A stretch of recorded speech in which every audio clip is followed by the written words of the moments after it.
Shalom. Shalom. Kebenaran firman Tuhan pada kesempatan ini saya mengajak kita membukanya dari Yakobus pasal 5 ayat yang ke-16. Sebenarnya ayat ini merupakan salah satu dari sekian banyak ayat firman Tuhan yang sangat populer dan terkenal di kalangan kekristenan. Yakobus 5 ayat 16. Saya bacakan untuk kita, mari dengarkan, simak dan perhatikan dengan sungguh-sungguh. Karena itu, hendaklah kamu saling mengaku dosamu dan saling mendoakan supaya kamu sembuh. Doa orang yang benar bila dengan yakin didoakan, sangat besar kuasanya. Sejauh itu pembacaan firman Tuhan. Yang berbahagia tentu setiap kita yang mendengar firman Tuhan dan yang memelihara dalam hidup kita hari lepas hari. Topik atau tema kita pada kesempatan ini adalah pengampunan dan kesembuhan. Tolong diperhatikan, pengampunan dan kesembuhan. Kalau saudara dan saya, kita semua menyoroti, memperhatikan dari Alkitab bahwa ternyata ada keterkaitan atau korelasi antara pengampunan dan kesembuhan. Tidak boleh dipisahkan. Dikatakan dalam ayat ini, supaya kamu sembuh.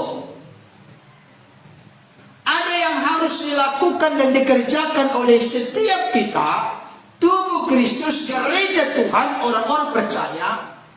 Kalau kita hendak sembuh, sembuh yang saya maksud di sini bukan sekedar sembuh secara fisik, tetapi yang lebih dalam dan lebih luar biasa adalah sembuh secara rohani, secara spiritual.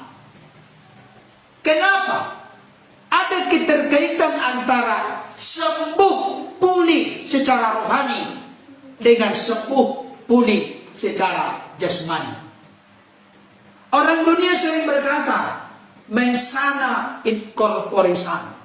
Di dalam tubuh yang sehat terdapat jiwa yang sehat. Tapi Alkitab memberikan konfirmasi penegasan yang berbeda. Hati yang gembira adalah obat yang manjur. Hati yang gembira, obat yang manjur. Hati yang gembira itu bisa diartikan hati yang pulih, hati yang benar, hati rohani yang bertumbuh, rohani yang tuntas, rohani yang beres di mata Tuhan, akan berdampak untuk membawa pemulihan, kesembuhan secara fisik. Saudara yang dikasihi oleh Tuhan, firman Tuhan ini berkata begini, hendaklah kamu saling mengaku dosamu dan saling mendoakan. Ada di sini penekanan penting kata saling. Kalau saling berarti minimal dua orang, antara si A dengan si B. Saling mengaku dosa, baru saling mendoakan. Mungkin Bapak Ibu Saudara akan bertanya kepada saya, Pak Pendeta, di ayat ini tidak ada kata-kata pengampunan atau mengampuni. Padahal Pak Pendeta membuat judul khotbah pengampunan dan kesembuhan. Gak ada tertulis pengampunan, tapi yang ada tertulis adalah saling mengaku dosa. Contoh, saya ada masalah dengan orang lain. Kalau saya mengaku dosa kepadanya, maka tentunya ada yang mengampuni. Sebaliknya demikian, dia mengaku salah kepada saya, maka saya pun mengampuni. tidak mungkin saling mendoakan kalau tidak saling mengaku dosa.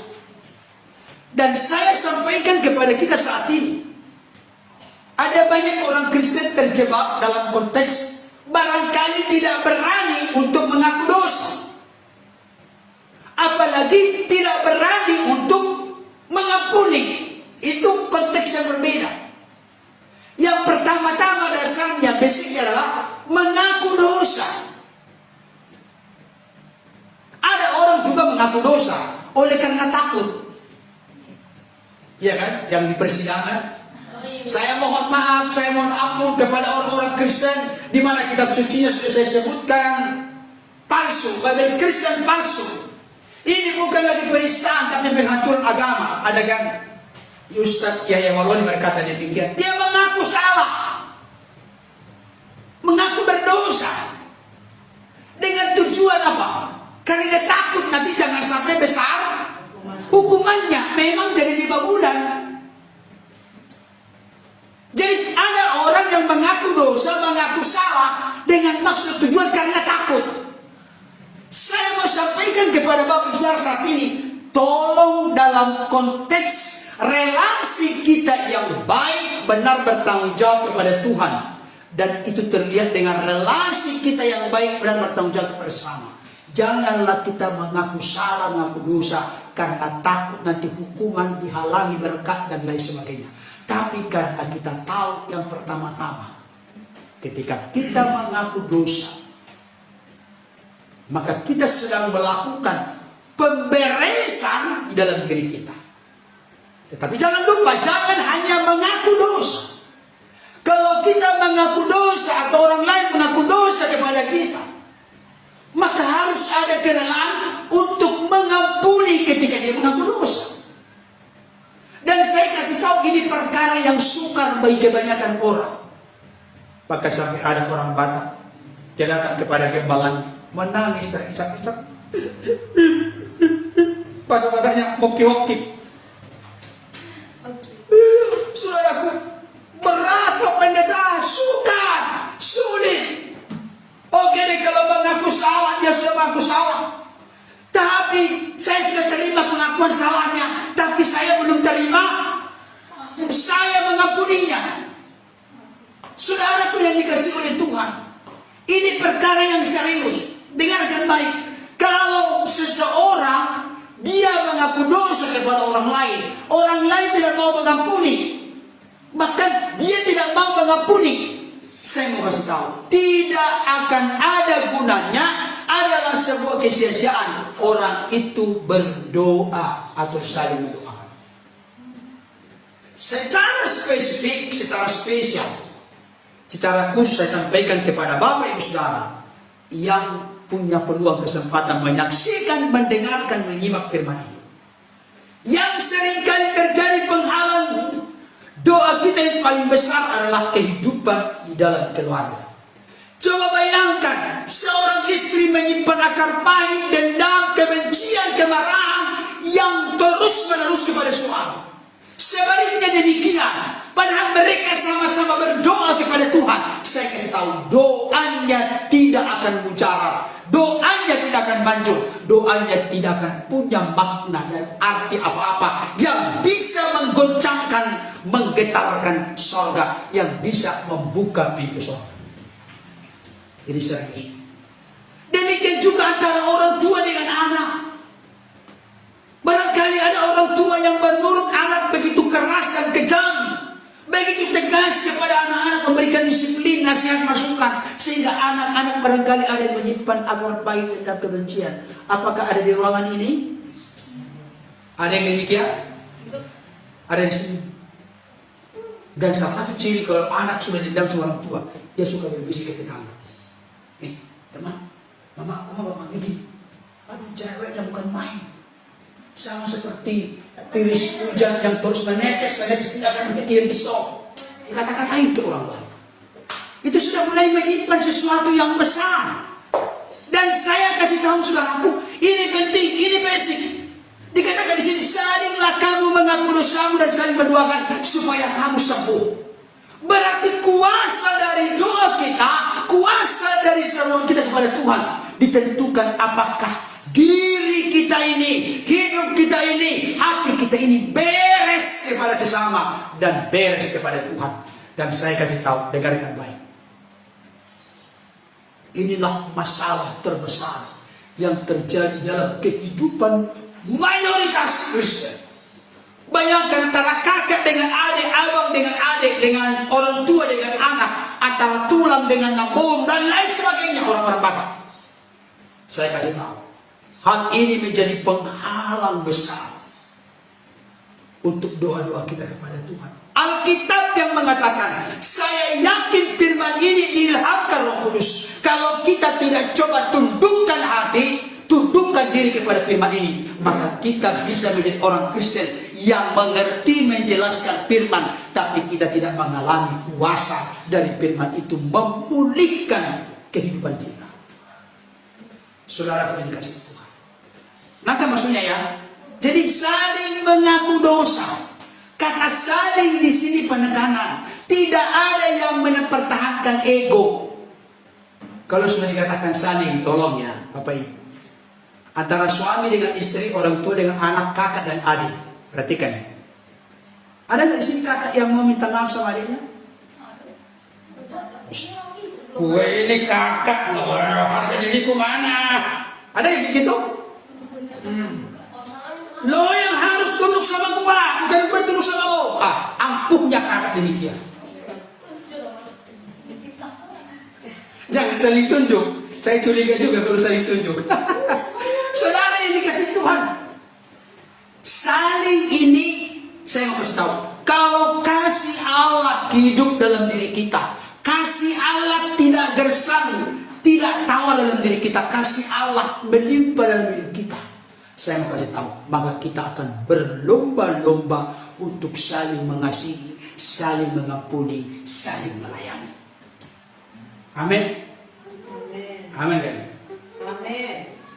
Saudara dikasih Tuhan, jangan simpan akar pahit dendam kebencian di dalam hati kita masing-masing.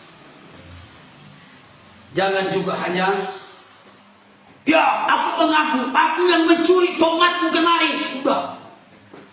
Tapi hanya mengaku, jangan mengaku. Makanya dikatakan dalam firman Tuhan, barang siapa yang mengakui kesalahannya dan meninggalkannya, maka ia disayangi oleh Tuhan. Jadi mengakui dan meninggalkan. Kalau sudah mengakui meninggalkan, berarti ada di situ pemulihan, ada pengampunan satu dengan yang lain. Saudara dikasih Tuhan. Sekarang coba kita lihat dulu satu bagian firman Tuhan. Akar pahit atau akar kepahitan ini menjadi sesuatu yang serius. Efesus 4 ayat 31 sampai 32. Hari ini kita akan membaca banyak ayat firman Tuhan. Efesus 4 ayat 31 sampai 32. Dikatakan begini. Efesus 4 31 sampai 32. Segala kepahitan, kegeraman, kemarahan, pertikaian dan fitnah hendaklah disimpan dalam hatimu. Amin. Apa? Tapi kalau sekarang kira-kira di hati kita bagaimana? Saya mau kasih tahu, kepahitan sampah yang berbau busuk, kegeraman sampah, kemarahan sampah, pertikaian sampah, fitnah sampah, hendaklah dibuang dari antara. Dibuang, tahu artinya dibuang. Berarti itu sampah ada di sini. Yang coba-coba pegang sampah. Aduh, asiknya sampah ini, cium-cium ke mulutnya gitu, ada? Ada. Tapi coba sadar tidak sadar banyak orang Kristen, kepahitan, kemarahan, apalagi dikatakan di sini kegeraman, pertikaian, fitnah, disimpan dalam hati, tapi harus dibuang. Yang namanya buang, saya kasih contoh ya Bapak Saudara. Kalau membuang segala kepahitan, kegeraman, kemarahan, pertikaian, fitnah dan lain sebagainya. Itu dibuang, kata dibuang. Siapa di sini punya kloset di rumah? Kloset. Bapak saudara pernah kan jongkok di situ kan? Atau duduk? Pernah kan? Pernah jongkok kan atau duduk? Ketika disiram masih muncul kan? Kalau muncul berarti klosetmu rusak. Jadi kata membuang identik demikian. Perhatikan baik. Kata membuang identik demikian. Seperti kloset yang masih berfungsi dengan baik. Ketika disiram dengan air, maka yang kuning-kuning itu akan lihat lagi. Terbenam langsung. Masih muncul nggak? Kalau kita gimana kira-kira ceritanya? Aku sudah mengampunimu. Tapi sebentar lagi. Saya kasih tahu dengan baik. Kalau Bapak Ibu Saudara sudah berkata mengampuni seorang, tapi masih suka kita mengomongkan itu ke orang lain, benar nggak sudah mengampuni? Kalau itu sebagai kesaksian kepada orang lain, aku pernah begini-begini dengan seseorang, mungkin kita tidak sebutkan namanya, tapi itu bentuk kesaksian bagaimana kita merelakan hati mengampuni dia. Itu bisa. Masa contohnya perempuan orang ibu orang mat, masa dia begini sama saya padahal dia bilang sudah mengampuni. Saya kasih tahu itu belum beres. Kalau kita masih suka dengan bangga dan senang, jadi ringan perasaan kita menceritakan ke orang lain kelakuan orang lain, padahal mereka sudah saling memaafkan, saling mengampuni, saling mengaku dosa, tapi tak diceritakan ke orang lain. Saya kasih tahu, hatinya belum pulih. Coba kita lihat bagaimana akar pahit ini merusak kehidupan manusia. Jangan pertahankan terus-menerus kita hidup dalam kepahitan, akar pahit, dendam, kemarahan, emosi dan lain sebagainya. Kita buka dulu Ibrani 12. Mari Bapak Saudara ikuti Ibrani 12 ayat 15. Ibrani 12 ayat 15. Sudah? Ibrani 12 ayat 15, dua ya. Jagalah supaya jangan ada seorang pun menjauhkan diri dari kasih karunia Allah, agar jangan tumbuh akar yang pahit yang menimbulkan kerusuhan dan yang mencemarakan banyak orang. Menimbulkan akar yang pahit itu menimbulkan kerusuhan dan kecemaran bagi banyak orang. Perhatikan. Dengarkan baik Bapak Saudara berita firman Tuhan. Kalau ada di antara salah seorang anggota keluarga yang menyimpan akar pahit, perhatikan baik. Hal itu bisa menjadi pemicu, menjadi akar persoalan yang menimbulkan kerusuhan dan kerusakan bagi keluarga itu. Makanya, apalagi kalau momen meninggalkan tahun yang lama, menyambut tahun yang baru, menurut saya sebenarnya itu sama sekali sangat-sangat tidak tepat. Saudara mungkin bertanya, Pak Pendeta kenapa kita tanggal 31 Desember kita tengah malam menyambut tahun baru saling memaafkan? Tidak boleh. Bukan tidak boleh. Tapi kalau hanya di situ kita lakukan berarti satu kali berapa? Satu kali setahun. Tapi kita punya kekurangan kelemahan. Memang satu kali setahun. Banyak kali hidup kita ini, bahkan seminggu barangkali sudah ada clash, ada yang salah antara suami, istri, orang tua dengan anak-anak dengan orang tua. Mari Bapak Ibu Saudara, makanya sebelum kita tidur malam, kalau ada terjadi percekcokan, kemarahan, emosi dalam keluarga, mari bereskan. Jangan sampai suami istri satu hidup tidur ke barat, satu tidur ke timur. Jangan sampai pisah ranjang. Nanti iblis yang akan mengkompor-kompori, membuat semakin kacau, semakin rusak, menimbulkan kerusuhan dan kerusakan bagi banyak orang. Bayangkan, ini ada di sini istilah akar. Tahu saudara akar? Ini mangga yang di depan. Akarnya pahit, pohonnya manis.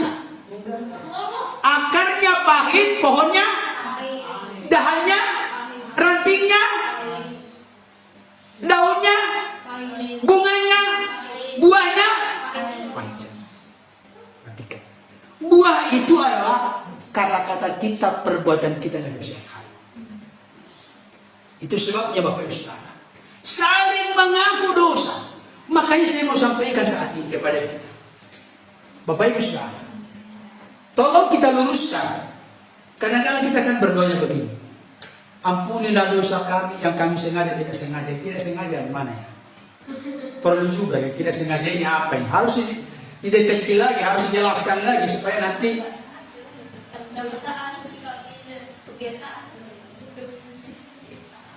Coba dulu, mana dosa yang tidak sengaja? Saudara yang dikasih oleh Tuhan. Coba kita baca Kolose pasal 3:13. Kolose pasal 3:13. 3 ayat 13. Dikatakan begini, sabarlah kamu seorang terhadap yang lain, dan ampunilah seorang akan yang lain apabila yang seorang menaruh dendam terhadap yang lain. Sama seperti Tuhan telah mengampuni kamu, kamu berbuat jugalah demikian. Gimana? Apabila seorang menyimpan dendam kepada orang lain, ampunilah seorang akan yang lain, sama seperti Tuhan telah mengampuni kita.